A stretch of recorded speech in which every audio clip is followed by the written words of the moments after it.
Hi, hello, my dear friends.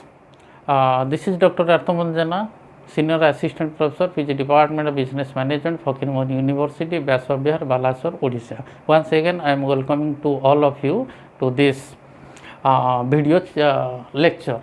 And today's discussion will be the Memorandum of Association. It's a Memorandum of Association or MOA. So it's the very vital document or important document so far as company registration point of view, and a company normally is having with three important documents. First one is Memorandum of Association, second one is Articles of Association, and last one is that is prospectus. So we will discuss one by one in a separate video. So today's we will have the detailed discussion about the Memorandum of Association. Okay, dear friends, MOA, it stands for Memorandum of Association. What is this Memorandum of Association? It's the charter or it's the constitutions of a company. Through the Memorandum of Association, a company will deal with the rest of the world, or the company will deal with the stakeholder. Okay, what is the meaning of Memorandum of Association? So Memorandum of Association, it is a document, vital document which contains, so documents will contain or what important facts or information will be there, the fundamental rules regarding the constitutions and the sphere of activities. Okay, constitution, I have already told that the Memorandum of Association, it's just the constitutions to a company, just like we have what is the Constitution of India, of the people, for the people, by the people. Okay, so constitution is the base for a country.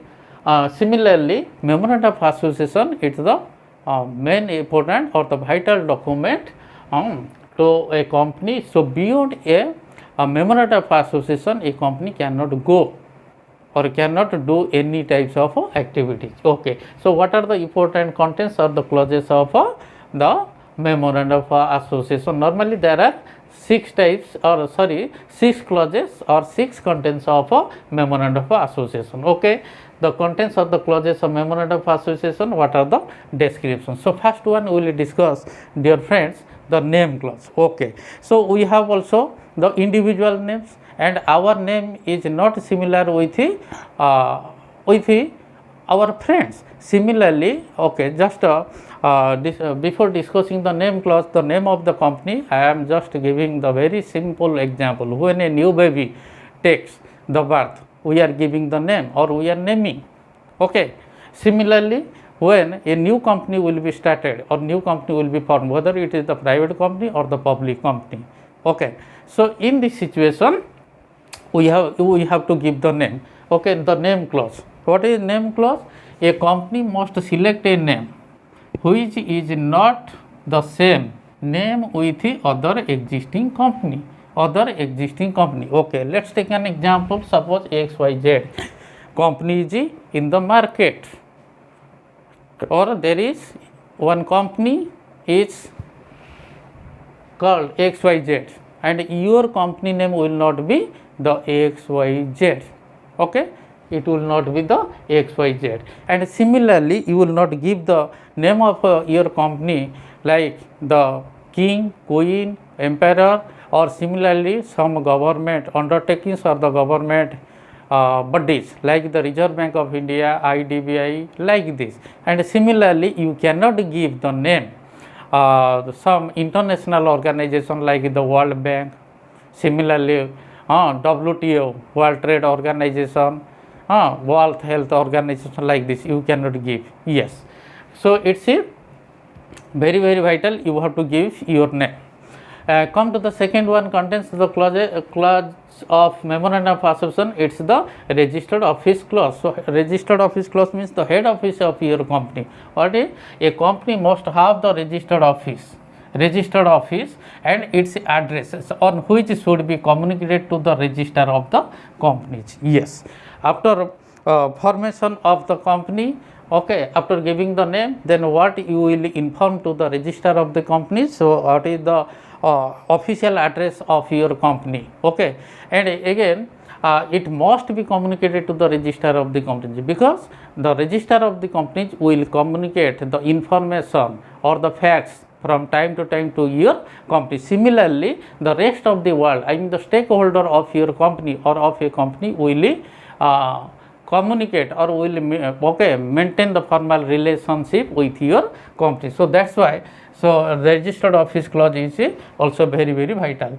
And here also you can also change the head office from one town to another town, from one place to another place, similarly from one state to another state.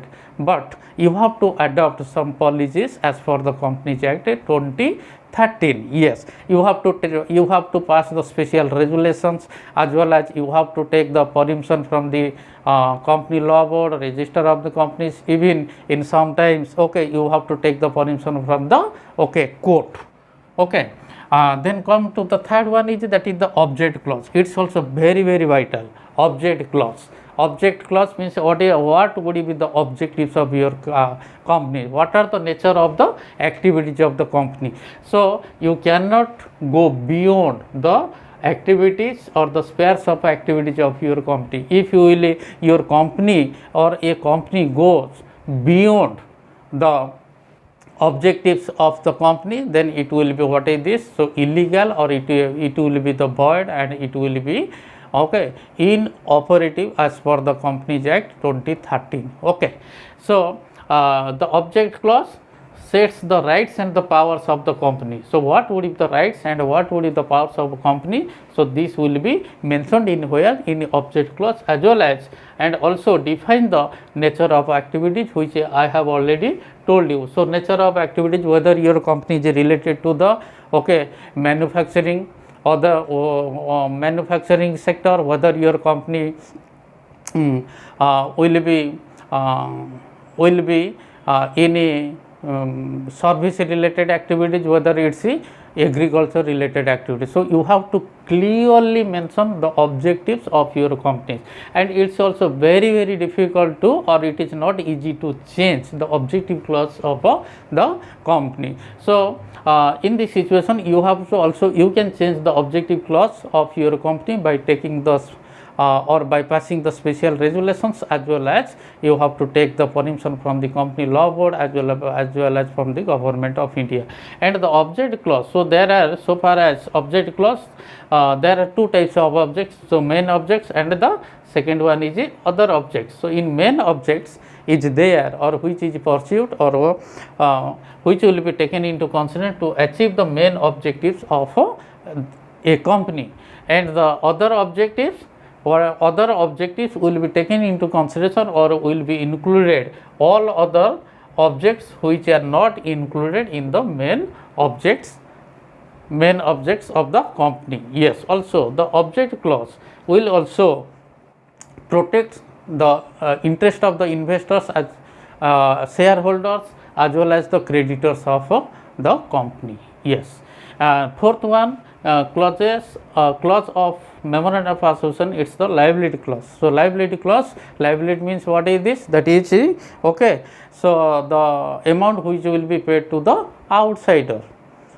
Liability means that is the loans or the borrowings which is normally paid to or repaid to the outsider. Similarly, so far as the liability clause is concerned, the liability clause contains the liability of the members is limited. Members means who are the members? The shareholders. Yes, the shareholders is limited to the value of the shares held by them. Let's take an example. One example. Suppose Ram is a person who has purchased how many? Suppose 10 shares, and one shares price is how much? Rupees 100. So total holding of the shares is what is this? 100 rupees into 10, total is how much? 1000. If Ram has paid or has given the application money, allotment money, first call, as per the calling of a company, suppose Ram has already paid how much? Rupees 800. How much? Rupees 800. And remaining how much?